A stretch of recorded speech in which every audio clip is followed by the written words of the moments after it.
गोनां आदालत हाइकर्ट जोंनि गुवाहाटी हाइकर्ट बे जे जाजमेन्ट होदों बिनि थाखाय बयबो सेलेब्रेट खालामनांगौ बर' सुबुंफ्रानो। एमपि नब सरनियाखौ थाबैनो साजा होनांगौ, इमिडिएटलि एमपिसिनिफ्राय बोख्लायनांगौ। क'क्राझार लकसभा बियाबाव नंखाय सार्टिफिकेट लानानै गोबाव समनिफ्रायनो एमपि जानाय नब सरनियानि हेंथा बनसुनि गोख्रों अजद। फारसेथिं दावराव देख्रेब नार्जारिखौ जोबथेसालिनिफ्राय बख'नांगौनि गोख्रों दाबि। मिथिनाय बादिब्ला दावराव देख्रेब नार्जारि बिथांमोननि नाजानायाव दिनै एमपि नब सरनियानि नंखाय ट्रेभेल सार्टिफिकेटजों बिसायख'थि गेलेबोनाया फोरमान जादों। सरनिया कछारिनि एसटिनि मर्यादाखौ गुवाहाटी गोजौ बिजिरसालिया बोखारनायनि राय फोसावनायखौ बनसुनि लोगो गाहाय नेहाथारि हेमचन्द्र बसुमतारिया खौरांगिरि मेलनि गेजेरजों बरायदों।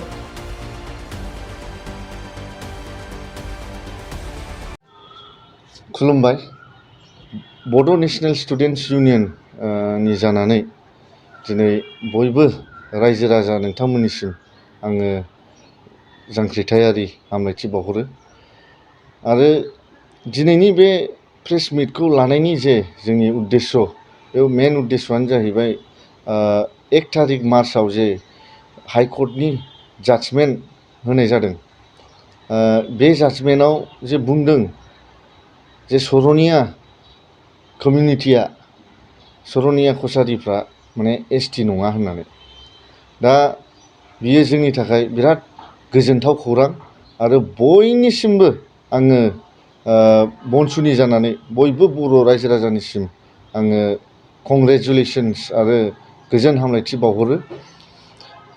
मानोना बे खौराङा बे जे जाजमेन्टआ जोंनि मानगोनां अनारेबल गुवाहाटी हाइकर्टआ जों एसटिसफोरनि थाखाय मोनसे बिराद गिदिर जाजमेन्ट होनाय जादों। दिनै जोङो नुनो मोनदों जे एसटिनि नामाव गोबां नन एसटिसफ्रा साख्रि लागासिनो आरो नट अनलि साख्रि गुबुन गुबुन एसटि रिजार्भेशन्स इनस्टिटिउटफ्राव एसटिनि सिट्सफ्राव बिसोरो एडमिसन लागासिनो। एसटि नङै मानसिफ्रा नन एसटिसफ्रा फायदा उथायगासिनो। दा बे बुस्थुआ दिनै जोंनि एसटि कनस्टिटुवेन्सि क'क्राझार एलएसि जे लकसभा कनस्टिटुवेन्सियाव एसटि कनस्टिटुवेन्सियाव क'क्राझाराव नब कुमार सरनिया होननाय सासे सुबुङा 10 बोसोर जाबाय एमपि जानाया। बियो 10 बोसोर गावनि भुवा एसटि सार्टिफिकेटजों जे फेक एसटि सार्टिफिकेटजों बियो एमपि जाबोदों, इलेक्ट जाबोदों होननानै जोङो दिनै मोनथिनो मोनबाय बे जाजमेन्टनि थ्रु। मानो होनब्ला नब कुमार सरनियाया जोंनि एसटि कनस्टिटुवेन्सियाव लकसभानि नमिनेसन होनायनिबो खुनु मोन्थाय गैयामोन बेहा। मानो होनबा बियो एसटि नङा होननानै दिनै डिक्लेयार जाबाय। बै समावनो जोङो गोबां संगठनजों लोगो लानानै बै समावनो गोबां संगठनफ्राबो बे नब कुमार सरनियानि एसटि करनखौ कुइसन खालामबाय थादोंमोन, सोंबाय थादोंमोन जे मानो बे नन एसटि ट्राइबखौ मारै जोंनि क'क्राझार कनस्टिटुवेन्सियाव एमपि सिटनि थाखाय इलेक्सन गेलेहोखो होननानै। दा बिनि थाखायनो जोंनि मानगोनां दावराव देख्रेब नार्जारि सार आरो जनकलाल सारमोनहा बेखौ कर्टआव चेलेन्ज खालामदों। दिनै बिनि फिथाइखौ जों मोनदों।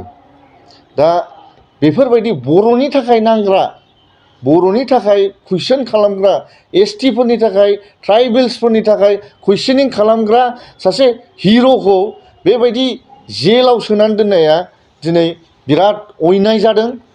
दा बिनि थाखाय जोङो बयबो रायजो राजाफोरखौ खावलायो आरो गुबुन गुबुन संगठनफोरखौबो जोङो खावलायो जे बिनि थाखाय बिनि दावराव देख्रेब नार्जारि सारनि थाखाय रिलिजनि थाखाय जोङो फाइट खालामनांगौ होननानै जोङो बयखौबो रिकुवेस्ट खालामो।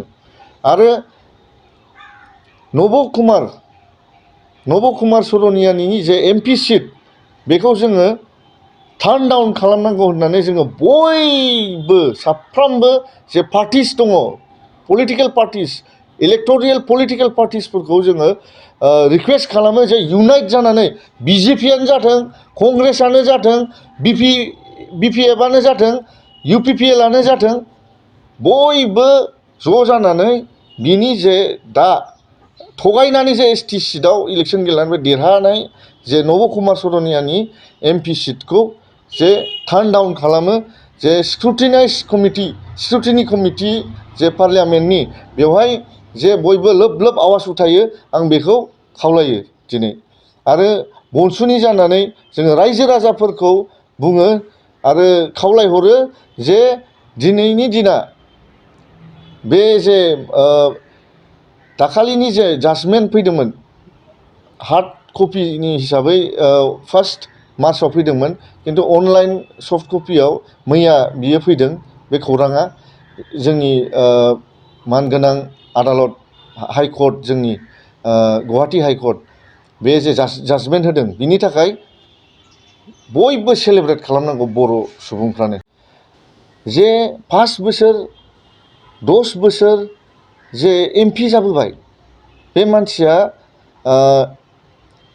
जों ST सुबुंफोरनि भटजोंनो देरहानाय, जोंनि ST सुबुंफोरनि कनस्टिटुवेन्सियावनो देरहानाय बे मानसिखौ थाबैनो आयेन मथे, लिगेल मथे बेखौ साजा होनांगौ। आरो बिनि साजायानो जाहैबाय इमिडियेट बेखौ बिनि सिटनिफ्राय टार्न डाउन खालामनांगौ आरो बियो जे लिगेल पानिशमेन्ट मोननांगौ, जे लिगेल पेनाल्टि मोननांगौ, बेखौ थाबैनो इमिडियेटलि होनांगौ होननानै जोङो डिमान्ड खालामो आरो जों बिनि थाखाय नांबावगोन खेबसेबाव।